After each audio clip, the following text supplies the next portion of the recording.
جامع مسجد کے آگے ہاؤس کے کنارے یہ جالیاں کیوں لگی ہوئی ہیں اور لوگ یہاں پر کیوں دیکھ رہے ہیں؟ اب یہ تو نہیں کہہ سکتے کوئی عام جگہ ہے لوگ یہاں پر ایسے ہی جمع ہو کے دیکھ رہے ہیں، بلکہ صدیوں سے اس جگہ کی حفاظت کی گئی ہے اور یہاں پر جالیاں ڈالی گئی ہے، تو ضرور بضرور یہ کوئی خاص جگہ ہوگی۔ اس جگہ کے بارے میں ہم جانتے ہیں کہ کون سی خاص جگہ ہے اور یہاں پر جالیاں کیوں بنائی گئی ہیں۔ اور اگر آپ کو مینار کے اوپر جانا ہے تو یہاں پر جو ہے مسجد کے لیفٹ سائڈ میں کاؤنٹر ہے، یہاں پہ 50 روپے ٹکٹ ہے جسے لے کر کے مینار کے اوپر بھی چڑھ سکتے ہیں۔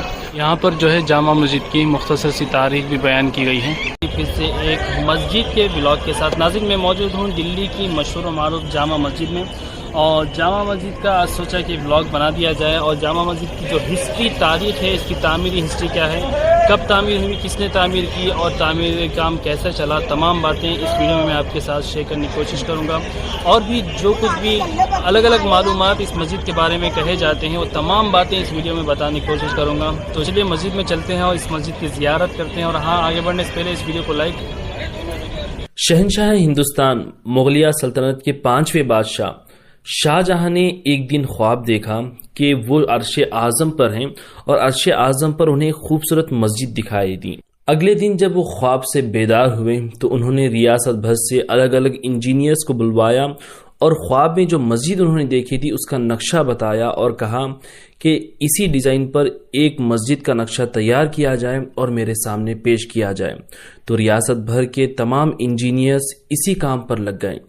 کئی انجینئرز نے اپنے اپنے طریقے سے اس نقشے کو تیار کیا اور بادشاہ کے سامنے پیش کیا، لیکن بادشاہ کو کوئی بھی ڈیزائن پسند نہیں آیا۔ انہی انجینئرز میں سے ایک انجینئر جو کہ ایک اللہ کے ولی جو مجذوب تھے، ان کے مرید تھے، وہ ایک دن پریشان بیٹھے ہوئے تھے تو مجذوب ولی نے ان سے پوچھا کہ بیٹے تم پریشان کیوں ہو؟ تو اس انجینئر نے کہا کہ بادشاہ سلامت نے خواب میں ایک مسجد کو دیکھا ہے اور ہم سے کہا ہے کہ اسی مسجد کے مطابق ایک نقشہ تیار کرو اور ہمارے سامنے پیش کرو۔ ہم کچھ بھی تیار کر کے ان کے سامنے پیش کرتے ہیں تو بادشاہ سلامت کو کوئی بھی ڈیزائن پسند نہیں آتا۔ تو ان مجذوب ولی نے اس انجینئر کو اپنے پاس بلوایا اور ان کے سر پر چادر رکھ دی۔ اب وہ مجذوب ولی کے چادر رکھنے کا یہ اثر تھا، ان کی کرامت تھی کہ وہ انجینئر جو ہے عرش اعظم کو دیکھنے لگتے ہیں، اور اس عرش پر جو مسجد بادشاہ شاہ جہاں نے دیکھی تھی وہی مسجد انہیں نظر آئی اور اس مسجد کو دیکھتے رہے۔ تھوڑی دیر بعد جب چادر ہٹا لی تو انجینئر نے کہا کہ بابا میں کہاں پہنچ گیا تھا؟ تو بابا نے کہا کہ میں نے تمہیں عرش اعظم پر پہنچا دیا تاکہ تمہارا کام آسان ہو جائے۔ اب جاؤ نقشہ تیار کرو اور بادشاہ کے سامنے پیش کرو۔ نقشہ تیار کیا جاتا ہے اور بادشاہ کے سامنے پیش کیا جاتا ہے تو بادشاہ وہ نقشہ وہ ڈیزائن دیکھ کر کے حیران ہو گئے اور پوچھنے لگے کہ تمہیں یہ ڈیزائن کہاں سے ملا، یہ آئیڈیا کہاں سے آیا؟ تو انہوں نے کہا کہ بادشاہ سلامت اس بات کو رہنے دے کہ مجھے یہ ڈیزائن کہاں سے ملا، آپ بتائیں کہ کیا یہ چیز آپ کو پسند آئی ہے؟ تو بادشاہ نے کہا ہاں بالکل یہی نقشہ میں نے خواب میں دیکھا تھا، اب اسی ڈیزائن اور نقشے کے مطابق اس مسجد کی تعمیر کی جائے گی۔ بادشاہ سلامت نے یہ بھی فرمان جاری کر دیا کہ جو مسجد تعمیر ہونے جا رہی ہیں وہ مسجد کا جو فرش ہوگا جہاں پہ نمازیں ادا کی جائے گی وہ محراب و منبر میرے تخت شاہی سے بلند ہونا چاہیے جو کہ لال قلعے میں موجود تھا۔ تو ایک ایسی جگہ تلاش کی گئی جو کہ پہلے سے بلند ہو، تو ایک جگہ فائنل ہوئی جہاں پر ایک چھوٹی سی چٹان تھی جو کہ لال قلعے سے تھوڑی سی دوری پر موجود ہے۔ اس چٹان کو فائنل کیا گیا اور اسی کے اوپر جو ہے مسجد کا تعمیری کام شروع کیا گیا۔ آج بھی آپ دیکھیں تو یہ لال قلعہ آپ کو نظر آ رہا ہے، اسی لال قلعے کی تھوڑی سی دوری پر اپوزٹ ہی میں اس جامع مسجد کو تعمیر کیا گیا تھا۔ اب جب اس جامع مسجد کا سنگ بنیاد یعنی فاؤنڈیشن سٹون رکھنے کا جب دن آیا تو بادشاہ شاہ جہاں نے ایک شرط رکھ دی۔ انہوں نے اعلان کیا کہ اس مسجد کی سنگ بنیاد انہی کے ہاتھوں رکھا جائے گا جو کہ ایک نیک شخص ہوں۔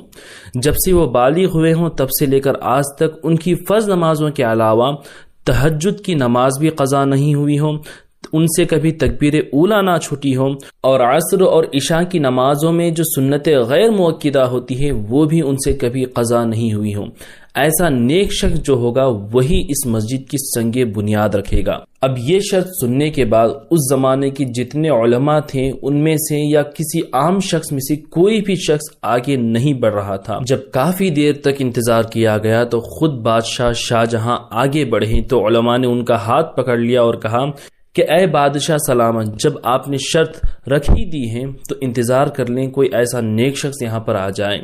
تو بادشاہ رونے لگے، ان کی آنکھیں نم ہو گئیں۔ پھر حضرت شاہ جہاں رحمۃ اللہ علیہ نے فرمایا کہ یہ میرے اور خدا کے درمیان ایک راز تھا جو کہ آج کھلنے جا رہا ہے، یہ بھی اللہ ہی کی مرضی ہے۔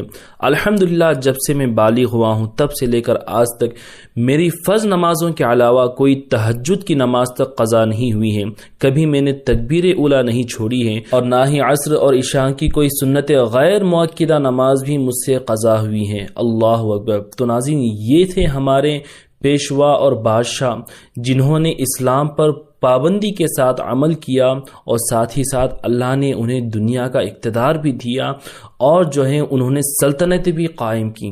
جب سے ہم نے اسلام کا دامن کو چھوڑا ہے ہم رسوا ہو کر کے رہ گئے ہیں۔ اللہ تعالی ہمیں بھی اسلام پر استقامت نصیب فرمائے۔ تو بہرحال ناظرین، 6 اکتوبر 1650 عیسوی بروز جمعہ بمطابق 10 شوال 1060 ہجری اسلامک ایئر کو ایک پہاڑ کی مضبوط چٹان پر خود بادشاہ شاہ جہاں نے اس مسجد کی سنگ بنیاد رکھی۔